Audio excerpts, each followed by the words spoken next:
ఊర్లో సమస్యలు తీర్చాలని మొదలు సర్పంచ్కి చెప్పుకుంటారు. ఆడ కాకుంటే ఎమ్మెల్యే తానికి పోతారు. ఆడ కూడా అయ్యేటట్టు లేకుంటే మంత్రులను కలుస్తారు. అట్లా సుతా పనులు కాకుంటే సీదా సీఎం సార్ దగ్గరికి పోవాల్సిందే. కానీ అపాయింట్మెంట్ దొరకడంత ఈజీ కాదు. ఓ కాళ్ళ దొరికినా 5గురో 10 మందో కలిసే ఛాన్స్ ఉంటది. మా సమస్యలు అందరికి తెలవాలే, జప్పున పని కావాలని గీ ఉపాయం చేసిండ్రు అడవి బిడ్డలు.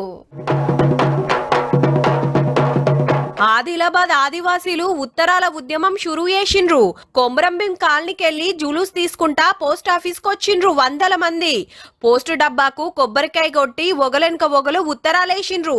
ఇంతకు ఎవరికి పంపుతున్నారంటే రాష్ట్రపతి మేడానికి, ప్రధాని మోడీ సార్కు, మన గవర్నర్ కు, సీఎం రేవంత్ రెడ్డి సార్కు, హైకోర్టు పెద్ద జడ్జి గారికి, షెడ్యూల్ కులాల చైర్పర్సన్ కు.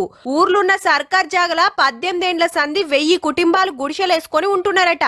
ఇంటి జాగలకు పట్టాలు లేవు, నీళ్ల సవలతి లేదు, కరెంటు లేదు, రోడ్లు లేవు, దగ్గరలా బడి లేదు, రోగం వస్తే దావకాన లేదట. ఏండ్లక మనం తిప్పల పడుతున్నాం, సవలతులు చేయాలని ఉత్తరాలు పంపిండ్రు.